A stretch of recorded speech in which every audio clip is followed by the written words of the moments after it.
Hello दोस्तों, आप सभी लोगों का स्वागत है आपके अपने educational channel Nilesh GS study पर।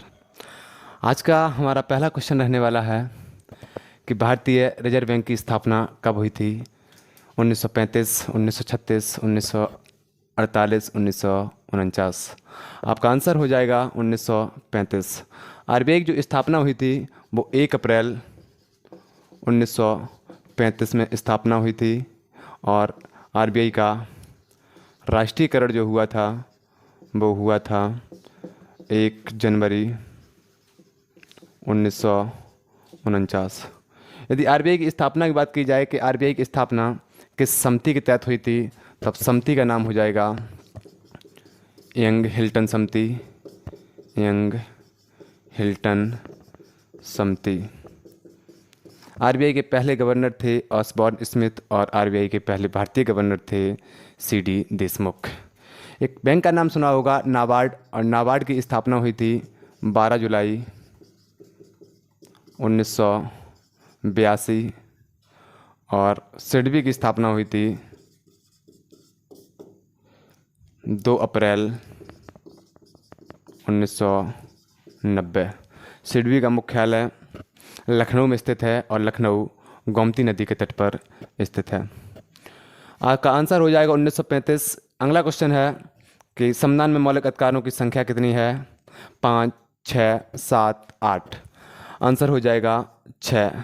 यदि क्वेश्चन पूछा जाए कि संविधान में, मूल संविधान में मौलिक अधिकारों की संख्या कितनी थी, तब 7। वर्तमान में मौलिक अधिकारों की संख्या कितनी है, आंसर हो जाएगा 6।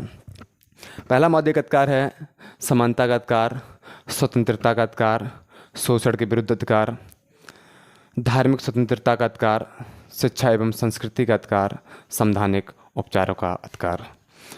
यदि क्वेश्चन पूछा जाए कि मौलिक अधिकार किस देश से लिए गए हैं, मौलिक अधिकार किस देश से लिए गए, आंसर हो जाएगा अमेरिका। अमेरिका की राजधानी वाशिंगटन डीसी। आपका अगला क्वेश्चन है कि हर्यक वंश का संस्थापक कौन था। बिम्बसार, अशोक, कनिष्क, कालाशोक। आंसर हो जाएगा बिम्बसार। हर्यक वंश का पहला जो राजा था वो बिम्बसार था, जो कि हर्यक वंश का संस्थापक था। हर्यक वंश का संस्थापक बिम्बसार को अन्य नाम से जाना जाता था, जिसका नाम था सिरडिक। यदि क्वेश्चन पूछा जाए कि सिरडिक के नाम से किसे जाना जाता था, बिम्बसार को। और हर्यक वंश को ही कहा जाता था पितृहंता वंश। पितृहंता वंश, क्योंकि यहाँ पर जितने भी शासक आए उन्होंने अपने पिता की हत्या करने के बाद ही वो लोग गद्दी पर बैठे थे, इसलिए उसे कहा गया था पितृहंता वंश। बिम्बसार के दरबार में एक वैद्य रहता था जिसका नाम था जीवक। और जीवक को एक राजा थे, अवंती के राजा हुआ करते थे, राजा प्रद्योत। जब राजा प्रद्योत बीमार हो गए थे तो जीवक, इलाज के लिए जीवक को भेजा गया था। और जीवक को किसने भेजा था, तो बिम्बसार ने भेजा था। तो जीवक किसके दरबार में रहता था, आंसर हो जाएगा बिम्बसार। आपका अगला क्वेश्चन है कि संविधान की प्रस्तावना में कितने प्रकार के न्याय का वर्णन किया गया है। 2, 3, 4 और 5। आंसर हो जाएगा 3 प्रकार के न्याय का वर्णन किया गया है। सामाजिक, आर्थिक और राजनैतिक न्याय। तो संविधान की प्रस्तावना में कितने प्रकार के न्याय का वर्णन किया गया है, 3 प्रकार के। कितने प्रकार की स्वतंत्रताओं का वर्णन किया गया है, तब आंसर हो जाएगा 5 प्रकार की। और कितने प्रकार की समानताओं का वर्णन किया गया है, तब आंसर हो जाएगा 2 प्रकार की समानताएं हैं। अब 5 प्रकार की स्वतंत्रताएं कौन कौन सी हैं, तो विचार, अभिव्यक्ति, विश्वास, धर्म और उपासना की स्वतंत्रता। 2 प्रकार की समानताएं कौन कौन सी हैं, प्रतिष्ठा और अवसर की समानता। भारत की जो संविधान की प्रस्तावना है, इसमें भारत शब्द कितनी बार प्रयोग किया गया है, आंसर हो जाएगा 2। संविधान की प्रस्तावना कहाँ से शुरू होती है, तो हम भारत के लोग।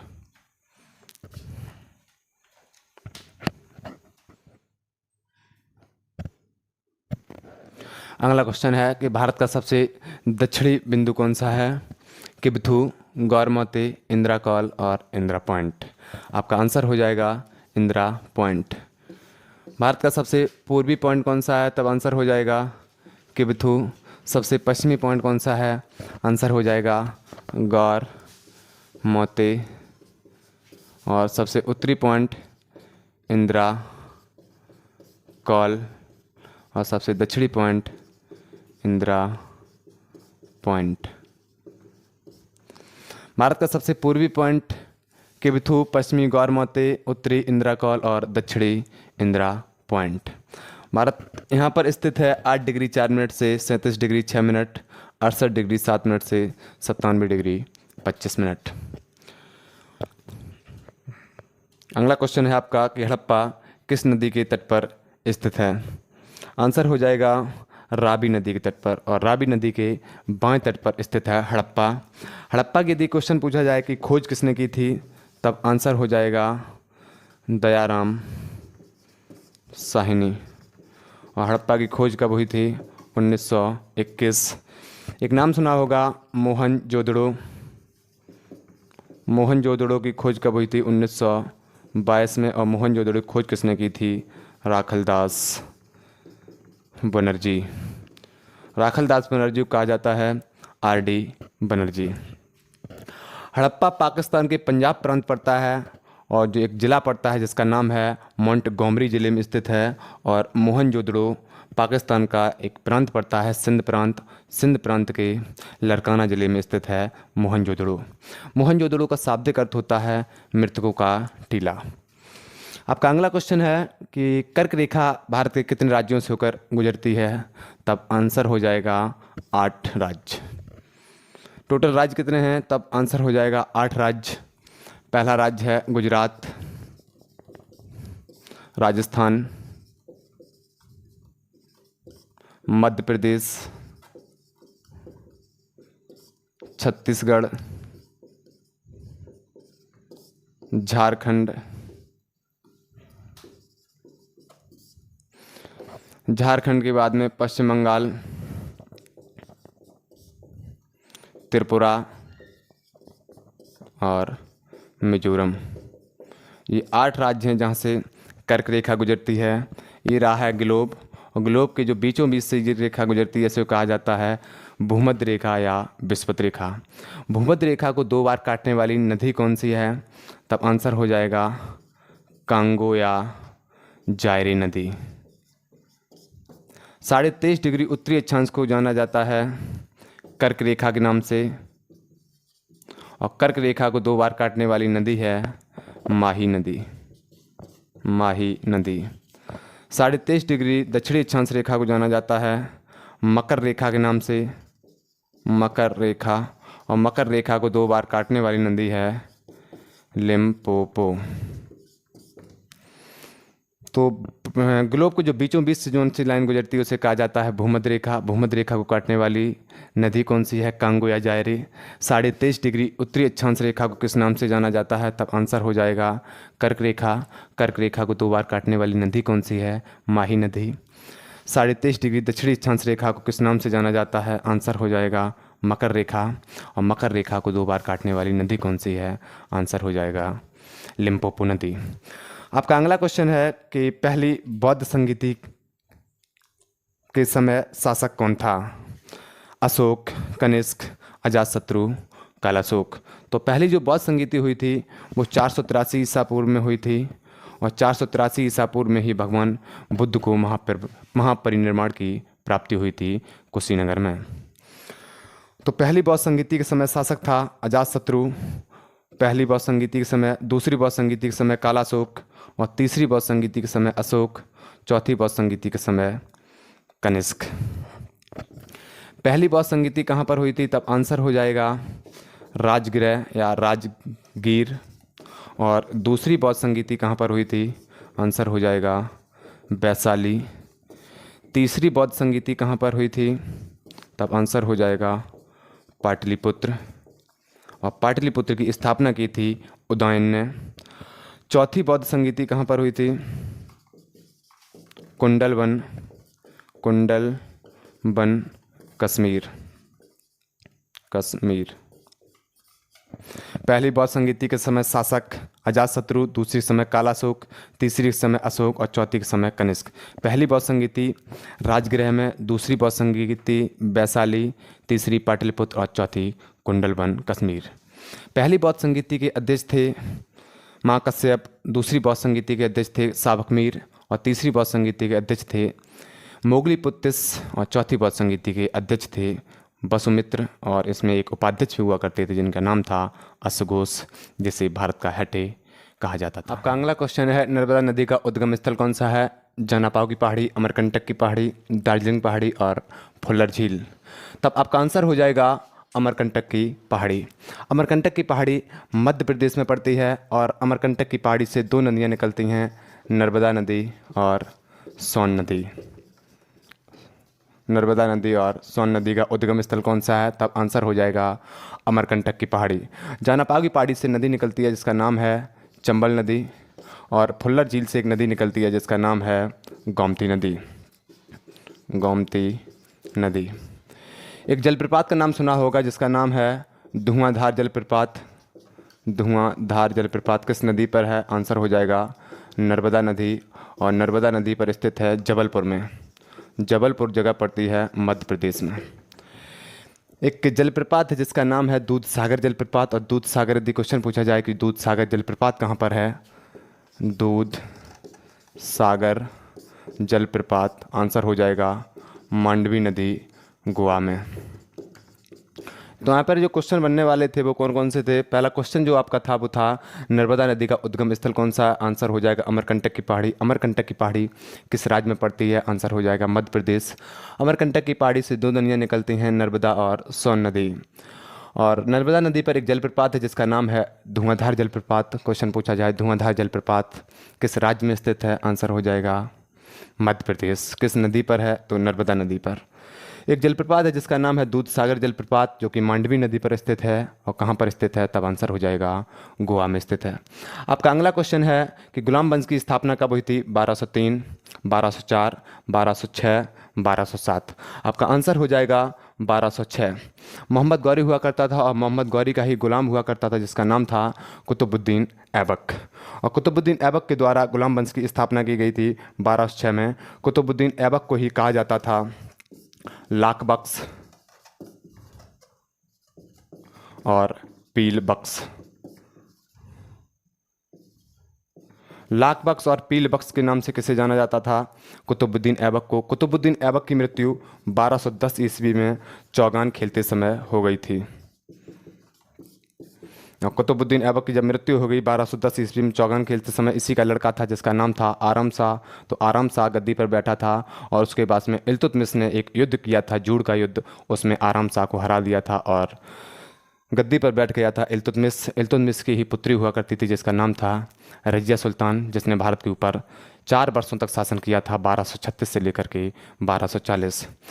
तो दिल्ली सल्तनत में जो पहला वंश था जिसका नाम था गुलाम वंश, और गुलाम वंश के बाद में खिलजी वंश, खिलजी वंश के बाद में तुगलक वंश, तुगलक वंश के बाद में सैयद वंश, और सैयद वंश के बाद में लोधी वंश। लोधी वंश का संस्थापक होता था बहलोल लोधी, और लोधी वंश का अंतिम शासक था इब्राहिम लोधी। इब्राहिम लोधी की हत्या जो थी वो बाबर ने कर दी थी पानीपत के प्रथम युद्ध में 1526 ईस्वी में। आपका अगला क्वेश्चन है कि संविधान में नीति निर्धारक तत्व किस देश से लिए गए हैं? फ्रांस, आयरलैंड, इंग्लैंड और अमेरिका। तब आपका आंसर हो जाएगा आयरलैंड के संविधान से। नीति निर्देशक तत्व अनुच्छेद, यदि क्वेश्चन पूछा जाए अनुच्छेद कहाँ से कहाँ तक हैं तो आंसर हो जाएगा 12 से नीति निर्देशक तत्व 36 से 51 तक हैं। और नीति निर्देशक तत्व किस देश से लिए गए हैं? आंसर हो जाएगा आयरलैंड। राष्ट्रपति का पद किस देश से लिया गया है? राष्ट्रपति का पद इंग्लैंड से। उपराष्ट्रपति का पद, तब आंसर हो जाएगा अमेरिका से। मौलिक अधिकार आंसर हो जाएगा अमेरिका से। और मौलिक कर्तव्य जब पूछा जाए तब आंसर हो जाएगा रूस। संविधान संशोधन प्रक्रिया दक्षिण अफ्रीका। इस प्रकार से इस क्वेश्चन का आंसर हो जाएगा आयरलैंड। फ्रांस से गणतंत्रात्मक व्यवस्था ली गई थी, अमेरिका से उपराष्ट्रपति का पद लिया गया था, इंग्लैंड से राष्ट्रपति का पद लिया गया हमारे संविधान में। अगला क्वेश्चन है आपका कि गांधी जी को महात्मा की उपाधि किसके द्वारा दी गई थी। पहला ऑप्शन है अली जिन्ना, रविन्द्रनाथ टैगोर, सुभाष चंद्र बोस और राजेंद्र प्रसाद। तब इस क्वेश्चन का आंसर हो जाएगा रविन्द्रनाथ टैगोर। रविन्द्रनाथ टैगोर ने गांधी जी को चंपारण सत्याग्रह, नाम सुना होगा, और चंपारण सत्याग्रह कब हुआ था। तब आंसर हो जाएगा 1917। चंपारण जगह पड़ती है बिहार में, तो चंपारण सत्याग्रह 1917 में, और चंपारण जगह कहाँ पर पड़ती है तो बिहार में। चंपारण आंदोलन के दौरान रविन्द्रनाथ टैगोर ने गांधी जी को महात्मा कहा था और महात्मा की उपाधि दी थी। गांधी जी का भारत में पहला सत्याग्रह कौन सा था तो आंसर हो जाएगा चंपारण, उसके बाद में खेड़ा, उसके बाद में अहमदाबाद मिल मजदूर आंदोलन। गांधी जी का जन्म 2 अक्टूबर 1869 ईस्वी में हुआ था, और 2 अक्टूबर को हम मनाते हैं अहिंसा दिवस के रूप में। और गांधी जी की जो मृत्यु हुई थी वो हुई थी 30 जनवरी 1948 में, और 30 जनवरी को मनाया जाता है शहीद दिवस के रूप में। गांधी जी एक बार दक्षिण अफ्रीका गए थे 1893 ईस्वी में दादा अब्दुल्ला एंड कंपनी का मुकदमा लड़ने के लिए, और गांधी जी ने दक्षिण अफ्रीका में ही 1894 ईस्वी में स्थापना की थी नटाल कांग्रेस की। और नटाल कांग्रेस की स्थापना का मुख्य उद्देश्य था रंग भेदभाव नीति को समाप्त करना। 1904 ईस्वी में गांधी जी के द्वारा दक्षिण अफ्रीका में फिनिक्स फॉर्म की स्थापना की गई। फिनिक्स फॉर्म की स्थापना की गई। आपका अगला क्वेश्चन है एचआरए की स्थापना कब हुई थी। एचआरए का फुल फॉर्म होता है हिंदुस्तान रिपब्लिक एसोसिएशन। 1922, 1924, 1928, 1929। आंसर हो जाएगा 1924। नाम सुना होगा Sachindra Nath Sanyal. HRA Hindustan Republic Association की स्थापना की थी सचिंद्र नाथ सान्याल। और सचिंद्र नाथ सान्याल की एक पुस्तक है जिसका नाम है बंदी जीवन। बंदी जीवन को कहा जाता है क्रांतिकारियों की बाइबल। तो एचएसआरए की स्थापना 1924। एचएसआरए की स्थापना कहाँ पर हुई थी तब आंसर हो जाएगा कानपुर। किसने की थी? सचिंद्र नाथ सान्याल। बंदी जीवन किसकी पुस्तक है? सचिंद्र नाथ सान्याल की। क्रांतिकारियों की बाइबल किसे कहा जाता है? आंसर हो जाएगा बंदी जीवन। एक नाम सुना होगा HSRA Hindustan socialist Republic association. स्थापना हुई थी 1928 में। इसकी स्थापना की थी चंद्रशेखर आज़ाद और भगत सिंह के द्वारा। चंद्रशेखर आज़ाद, भगत सिंह। और इसकी स्थापना कहाँ पर हुई थी तब आंसर हो जाएगा फिरोज शाह कोटला मैदान, दिल्ली। आपका अगला क्वेश्चन है कि भारत और पाकिस्तान के बीच में कितनी ट्रेनें चलती हैं? 1, 2, 3, 4। आंसर हो जाएगा 2। भारत और पाकिस्तान के बीच में कुल 2 ट्रेनें चलती हैं, समझौता और थार एक्सप्रेस। ट्रेनें 2, समझौता और थार एक्सप्रेस। ये जो ट्रेनें चलती हैं भारत और पाकिस्तान के बीच में, यदि क्वेश्चन पूछा जाए कि भारत और पाकिस्तान के बीच में जो बस सेवा चलती है उसका नाम क्या है तब आंसर हो जाएगा बस सेवा सदा-ए सरहद। भारत और पाकिस्तान के बीच में जो बस सेवा है उसका नाम है सदा-ए सरहद। भारत पाकिस्तान के बीच में कितनी ट्रेनें चलती हैं? आंसर हो जाएगा 2 ट्रेनें। कौन कौन सी ट्रेनें चलती हैं? समझौता और थार एक्सप्रेस। भारत की बाउंड्री जो है ना पाकिस्तान के साथ कितनी साझा होती है तब आंसर हो जाएगा 3323 किलोमीटर। भारत और पाकिस्तान के बीच में कौन सी लाइन है तब आंसर हो जाएगा रेड क्लिफ। भारत पाकिस्तान के बीच में रेड क्लिफ लाइन है। भारत की बाउंड्री पाकिस्तान के साथ कितनी साझा होती है? 3327 किलोमीटर। भारत और पाकिस्तान के बीच में जो बस सेवा है उसका नाम है सदा-ए सरहद। ट्रेनें कितनी हैं? 2, समझौता और थार एक्सप्रेस। आपका अगला क्वेश्चन है कि कलिंग युद्ध कब हुआ था? 305 BC में, 261 BC, 262 BC, 226 BC। आंसर हो जाएगा 261 BC, बिफोर ऑफ क्राइस्ट, ईसा पूर्व। कलिंग की यदि बात की जाए तो वर्तमान में उड़ीसा प्राचीन काल में कलिंग के नाम से जाना जाता है। कलिंग की राजधानी हुआ करती थी राजधानी तोसली। और कलिंग किस नदी के किनारे स्थित था तब आंसर हो जाएगा दया नदी। जिस टाइम पर अशोक ने कलिंग के ऊपर आक्रमण किया था उस टाइम पर कलिंग का राजा कौन था? कलिंग का राजा, आंसर हो जाएगा नंदराज। नंदराज। और ये सब जानकारी हमको कहाँ से मिलती है? जानकारी हाथी गुम्फा अभिलेख। हाथी गुम्फा अभिलेख। हाथी गुम्फा अभिलेख को लिखवाया किसके द्वारा गया था? तब आंसर हो जाएगा खारवेल। और खारवेल किस वंश का था? चेदी वंश का शासक हुआ करता था खारवेल। तो यहाँ से क्वेश्चन बनने वाले हैं वो कौन कौन से हैं? पहला आपका जो क्वेश्चन है ना वो है कि कलिंग युद्ध कब हुआ था? आंसर हो जाएगा 261। कलिंग की राजधानी कहाँ पर है? आंसर हो जाएगा तोसली। कलिंग किस नदी के किनारे स्थित है? दया नदी के किनारे स्थित है। और जिस टाइम पर कलिंग के ऊपर अशोक ने आक्रमण किया था उस टाइम पर कलिंग का राजा कौन था? नंदराज। ये सब जानकारी हमको कहाँ से मिलती है? तो हाथी गुम्फा अभिलेख से। हाथी गुम्फा अभिलेख को लिखवाया किसने था? खारवेल। खारवेल किस वंश का शासक था? आंसर हो जाएगा चेदी वंश। अशोक के कुल शिलालेखों की संख्या थी 14, जिसमें सबसे बड़ा शिलालेख था 13वां। और कलिंग युद्ध का वर्णन किस शिलालेख में मिलता है? तब आंसर हो जाएगा 13वां शिलालेख। यदि देव नाम प्रियदर्शी, देव नाम प्रियदर्शी के नाम से किसे जाना जाता है? तब आंसर हो जाएगा अशोक को। आपका अगला क्वेश्चन है कि भारतीय राष्ट्रीय कांग्रेस की स्थापना कब हुई थी? 1896, 1828, 1885 और 1887। आंसर हो जाएगा 1885। भारतीय राष्ट्रीय कांग्रेस की स्थापना 28 दिसंबर 1885 ईस्वी में हुई थी। और कहाँ पर हुई थी? तब आंसर हो जाएगा मुंबई। मुंबई किस द्वीप पर स्थित है? सालसेट द्वीप पर। भारतीय राष्ट्रीय कांग्रेस की स्थापना किस विद्यालय में हुई थी? तब आंसर हो जाएगा गोकुल तेजपाल संस्कृति महाविद्यालय मुंबई। भारतीय राष्ट्रीय कांग्रेस के जो संस्थापक थे वो थे एओ ह्यूम। और भारतीय राष्ट्रीय कांग्रेस के पहले जो अधिवेशन के अध्यक्ष थे वो कौन थे? अध्यक्ष व्योमेश चंद्र बनर्जी।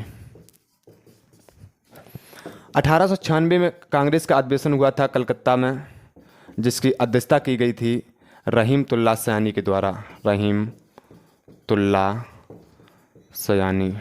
और इसी में सबसे पहले वंदे मातरम को गाया गया था।